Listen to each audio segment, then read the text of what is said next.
All right, Coach, go ahead. Terry, what did you guys get out of last week to get 95 plays the way you guys did? Got an opportunity to, work our process, work our blocks, work the scheme, against pretty solid interior, defensive line, but got an opportunity to work those fit of the blocks and, work the adjustments that we needed to make. It came out a little bit different than what they had shown from spring, but nevertheless, work the process and making adjustments as well. So it's good. A lot of guys got in. Wish our, that third line had gotten a little bit more, but if we had we had a faster start, probably would have happened. Why do you think the offense took a little while to get going? Oh man, we had to make a couple of adjustments. There were some things that we were seeing that they hadn't shown. But nevertheless, some of that is we got to start faster, and then the other of it is you got to get to the sideline and kind of make the necessary adjustments that you need to make in order to get everybody on the same page. Whether it's the offensive line and running backs, tight ends, and everybody else kind of connected. As to what we were trying to get accomplished. When you look at the day in totality, did you feel like there was progress, and in what ways did? Yeah, there was some progress made. Certainly there's an opportunity for us to go out there and work a lot of our schemes, some of our basic schemes, versus those guys and see it, with different fits, different backer fits. Number 47 is a good player, so certainly he gave us, a lot of work, if you will. But there was some progress that was made, especially, I look at the beginning to the middle and the end of the game, and how we were able to settle down, figure out what they were doing, and then make the necessary adjustments and, fit our blocks better and finish them better, You got to call on some longer developing pass plays against Fordham. What's the challenge for your group when you have to protect a little bit longer?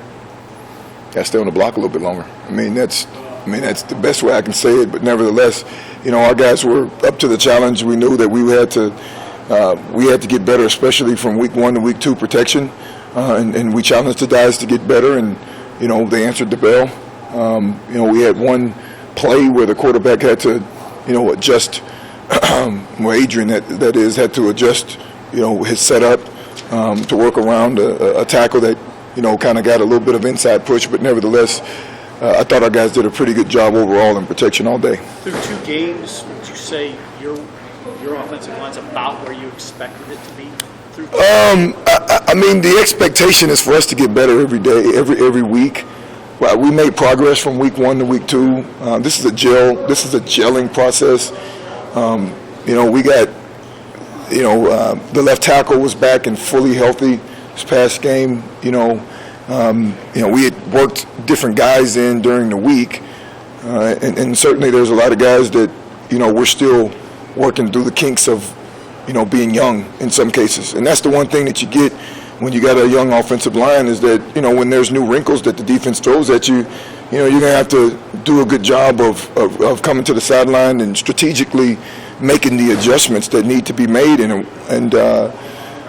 explaining it in a way where, those guys can get it and understand it and pick it up in a short amount of time. You study the position, you played the position.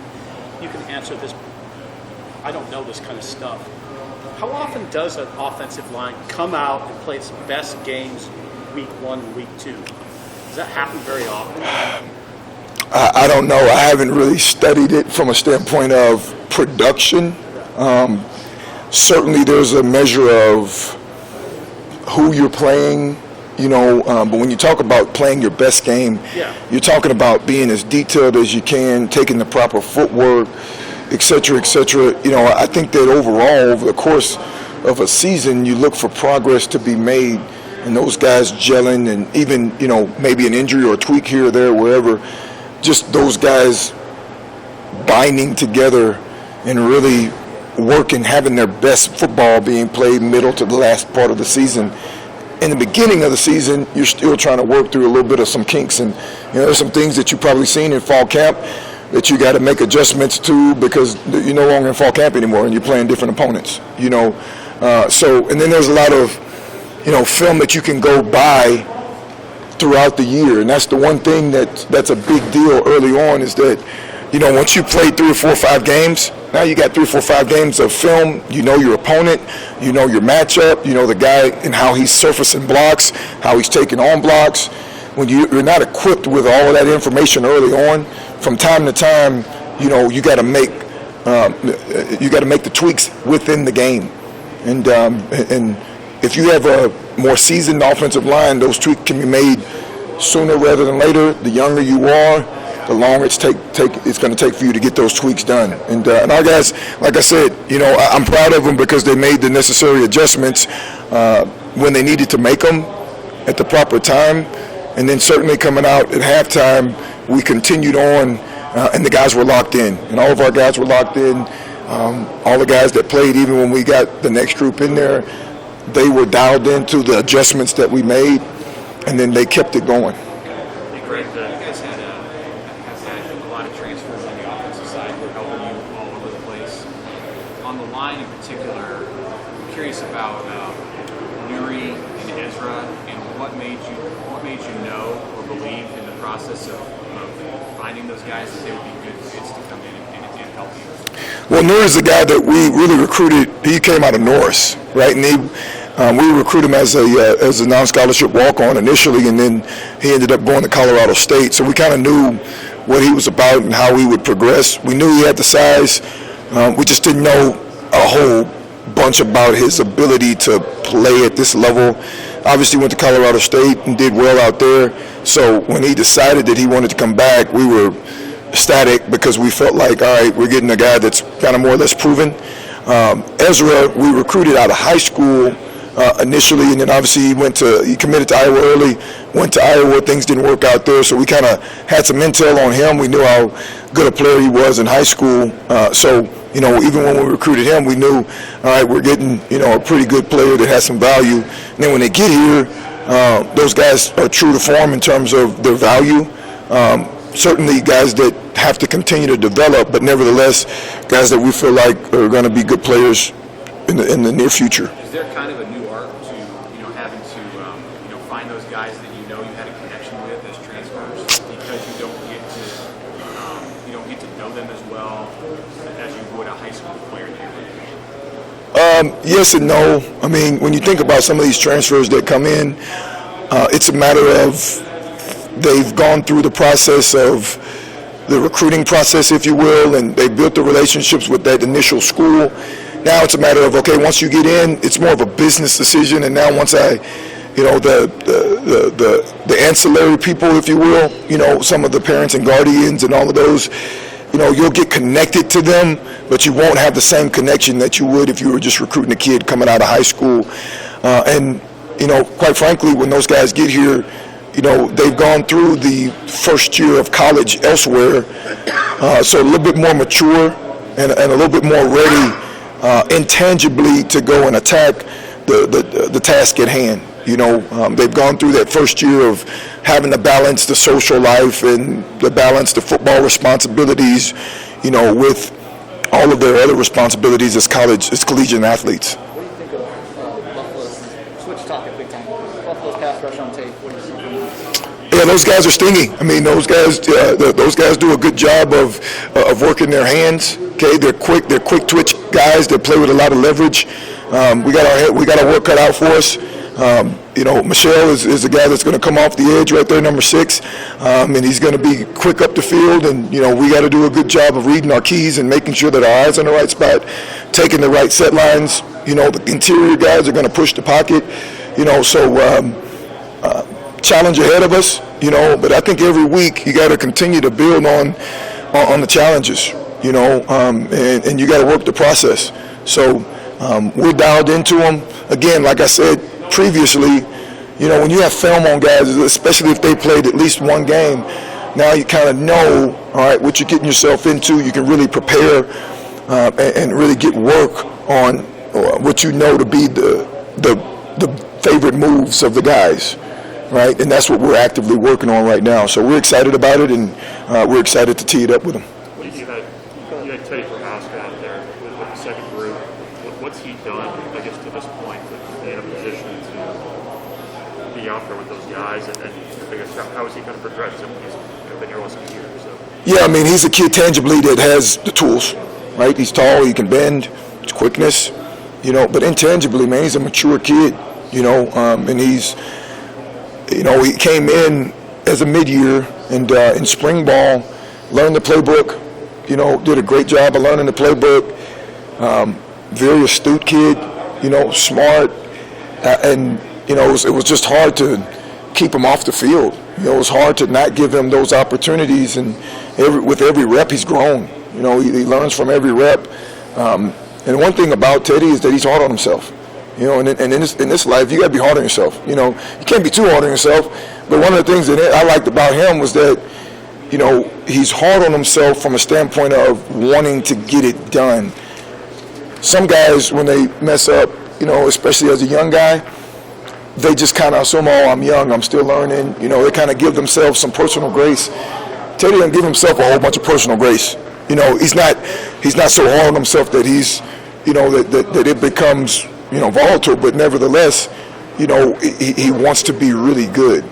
So he deserves the reps that he got, and he made well with them. He did a really good job when he went in there, and and it was really good to get him those reps to continue to progress him and progress his game. And along those lines, you have to remind yourself that you do have a relatively young offensive line. No. Why is that? Why? Because your job is you got to get your job done. I don't care if you're a freaking 8th grader. You got to get your job done, right? I mean, at the end of the day, you don't have the same snaps that a junior or senior or, all these starts and all that sort of stuff. But at the end of the day, we work our ass off to get prepared for games, and it's your job to get the job done, especially, considering the young guys that we have are very smart and mature and aware guys. Those guys can pick things up. It's just a matter of, all right, hey, I got to be dialed in, and I got to, I got to be accountable to my job. But no, there's no, hey, you guys are young. No, hell no. You guys got a job to do. Get it done. Well, the reason I say that is the best football is probably ahead, right? Yeah, but I want the best football right now. Am I being greedy? No. We got to go. We got to get the job done right now. Sigmund was kind of talking about your message to them has been about momentum and moments. So during that game, they had a moment where they talked to Adrian Martinez, and he kind of got after them, and then they righted the ship as an offensive line. What did you think about Adrian getting after them, and how do you think they responded to that? Always good when your team captain or your leader, especially on offense, is getting after guys. To be honest with you, we needed more of that. We need to continue to drive more of that home. Those things are culture builders. That was encouraging for me because I'm like, hey, we got to pick our stuff up. Everybody has to pick their stuff up. Okay? And if you're going to yell at somebody, then probably you got your stuff together, or you better get your stuff together as well. So it holds everybody else accountable. I stood here maybe about a few weeks ago and I talked about horizontal leadership. That's horizontal leadership. I'm not the one that needs to be yelling at you guys. You guys need to yell at each other. You guys need to get your shit together. Excuse my French. Did you know that happened? Did you hear Adrian? Oh yeah, I heard him in my right ear. He was yelling at me. I was like, bro, let me just get these adjustments done, and then you can say whatever you want to him. But nevertheless, yeah, he was very animated, and I loved it. I loved the energy, and I loved him, coming over there and picking us up. One more question. Grant Banks was in a guard. I know you guys have kind of repped him at both. I mean, is it kind of week to week with him where he plays, or what's kind of the? Right now, we're kind of cross training him, if you will. Yeah. Okay, he's been taking more guard reps, and we're finding the best place for a talented player in Brant. And we got to continue to keep him in one spot and let him get really good at that spot and go from there. Certainly we needed him in week 1 to go out there and serve us as a tackle until Turner got back fully healthy, and but I like where he is at guard and I like his progression.